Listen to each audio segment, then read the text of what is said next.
Shri Sitaram शिखावस्थी channel में आप सबका स्वागत है और मैं हूँ शिखावस्थी। आज के वीडियो में हम कार्तिक माह महात्म के 7वें अध्याय को सुनेंगे। तो जैसा कि पहले की वीडियो में आप लोग सुन चुके हैं, पहले के अध्यायों में, कि नारद जी राजा पृथु को कार्तिक माह महात्म सुना रहे हैं। तो आज 7वें अध्याय में कुछ ऐसी वस्तुएं हैं जो लोग कार्तिक व्रत का अनुष्ठान कर रहे हैं या कार्तिक स्नान का अनुष्ठान कर रहे हैं, तो उन लोगों को वे वस्तुएं नहीं खानी चाहिए जहाँ तक संभव हो सके। तो उन चीज़ों से बचना चाहिए, नहीं खाना चाहिए। गलती से अगर खा लेते हैं या मजबूरी बस खाना पड़े तो उसकी कोई बात नहीं है, लेकिन जहाँ तक संभव हो वहाँ तक उसे बचा लेना चाहिए। तो हम अपने अध्याय को शुरू करते हैं। भगवान गुरुदेव भगवान का स्मरण करें, गणेश भगवान का स्मरण करें और श्री हरि नारायण का स्मरण करके हम अपना अध्याय प्रारंभ करते हैं। तो नारद जी बोले कि हे राजन, कार्तिक मास में व्रत करने वालों के नियम सुनिए। यह मैं आपको संक्षेप में बतलाता हूँ। जो मनुष्य कार्तिक मास का व्रत करता है वह सब तरह के आमिष यानी कि मांस, उड़द, राई, खटाई तथा मादक वस्तुओं का प्रयोग ना करे। यह व्रत करने वाला दूसरे का अन्न ना ग्रहण करे, किसी से द्वेष ना करे तथा तीर्थ के अतिरिक्त अन्य कोई यात्रा ना करे। देवता, वेद, ब्राह्मण, गौ, व्रती, नारी, राजा तथा गुरुजनों की निंदा ना करे। यह व्रत करने वाला दाल, तिल, पकवान व क्रय किया हुआ भोजन, दाल में अरहर और मसूर की दाल मना है, वो नहीं खानी चाहिए। और नारी, राजा तथा गुरुजनों की निंदा ना करे। यह व्रत करने वाला दाल, तिल, पकवान व क्रय किया हुआ भोजन ग्रहण ना करे, चुगली निंदा ना करे, किसी भी जीव का मांस ना खाए और नींबू, मसूर, बासी तथा झूठे अन्न का प्रयोग ना करे।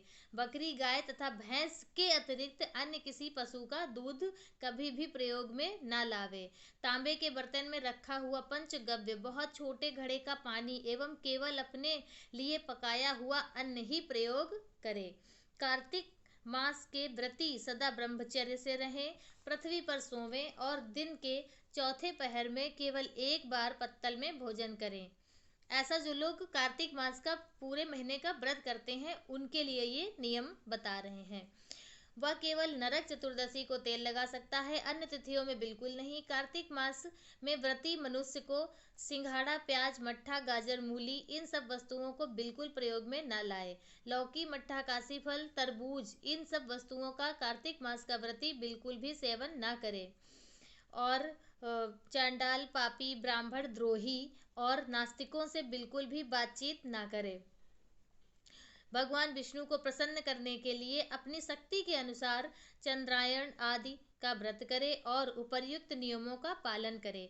कार्तिक का व्रत करने वाला मनुष्य प्रतिपदा को कुम्हड़ा, द्वितीया को कटहल, तृतीया को तरुणी स्त्री और चतुर्थी को मूली, पंचमी को बेल, षष्ठी को तरबूज, सप्तमी को आंवला, अष्टमी को नारियल, नवमी को मूली, दसवीं को लौकी, एकादशी को परवल, द्वादशी को बेर, त्रयोदशी को मट्ठा, चतुर्दशी को गाजर तथा पूर्णिमा को साग यह वस्तुएं प्रयोग ना करे।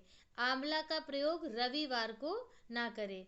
आंवले का प्रयोग रविवार वाले दिन खाना भी नहीं चाहिए और रविवार वाले दिन आंवले के वृक्ष के नीचे भी नहीं जाना चाहिए।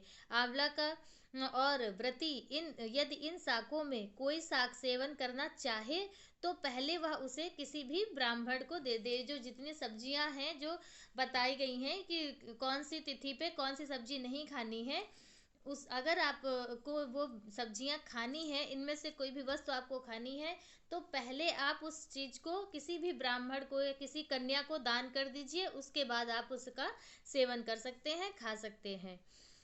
यही विधान माघ मास के व्रत के लिए भी है। देवोत्थानी एकादशी में पूर्वोक्त विधि के अनुसार नृत्य, जागरण, गायन, वादन आदि करें।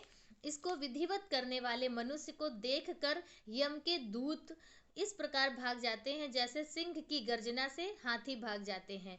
यह कार्तिक मास का व्रत सब व्रतों में श्रेष्ठ है। इसके अतिरिक्त जितने भी व्रत यज्ञ हैं वह हजार की संख्या में किए जाने पर इसकी तुलना नहीं कर सकते, क्योंकि यज्ञ करने वाले मनुष्य तो केवल स्वर्ग में ही जाते हैं, किंतु कार्तिक मास में व्रत करने वाला प्राणी सीधे वैकुंठ का वास करता है। जिस प्रकार राजा की रक्षा उसके अंग रक्षक करते हैं, उसी तरह कार्तिक मास का व्रत करने वाले की रक्षा भगवान विष्णु की आज्ञा से इंद्र आदि देवता करते हैं। कार्तिक मास का व्रत करने वाला मनुष्य जहाँ कहीं भी रहता है वहीं पर उसकी पूजा होती है, उसका यश होता है। उस स्थान पर जहाँ की वह रहता है भूत पिशाच आदि कोई भी नहीं रहने पाता है। विधि सहित कार्तिक मास का व्रत करने वाले मनुष्यों के पुण्यों का वर्णन स्वयं श्री ब्रह्मा जी भी नहीं कर सकते हैं। यह व्रत संपूर्ण पापों का नाश करने वाला, पुत्र पौत्र और धन धान्य को बढ़ाने वाला है। कार्तिक माह महत्तम के 7वां अध्याय पूर्ण हुआ।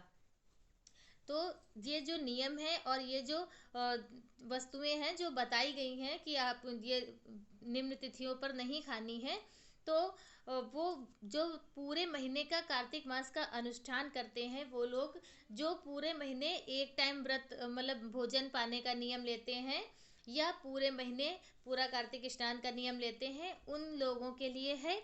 और हम लोग जैसे कि कार्तिक स्नान करते हैं, पूजा पाठ करते हैं, तो इनमें जहाँ तक जो चीज़ें संभव हैं उन्हें बचा लें। जैसे प्याज लहसुन ना खाएं और घूमने फिरने वाली जगहों पर ना जाएं। अगर जाना है तो मंदिर वगैरह दर्शन करने वहाँ पर जा सकते हैं, और घूमने फिरने के पर्पज़ से नहीं जाना चाहिए, अपने आप को रोकना चाहिए। खरीद कर खाया हुआ यानी कि बाहर का भोजन, होटलों में जाना, रेस्टोरेंट में जाना, उन सब का भोजन नहीं ना करें, एक महीने के लिए बचा लें। और इसके अलावा जो दिए हैं कि क्रय किया हुआ भोजन हो गया, दूसरों का भोजन जैसे कि और किसी के घर से आया हुआ भोजन हो तो वो भी जितना हो सके अपने आप को रोक लेना, खाएं। तो ये सब जो नियम है इनका पालन हम लोग गृहस्थी में जितना हो सके उतना कर लें। उसके लिए कोई बाध्यता नहीं है कि नहीं ऐसा ही करना है। जितना आपसे हो सकता हो उतना कीजिए, और बाकी आप स्नान कीजिए, भगवान की सेवा कीजिए, खूब नाम जाप कीजिए। कार्तिक का महीना है, इसका खूब आप लाभ उठाइए। इसी सब मंगल कामनाओं के साथ में श्री सीताराम।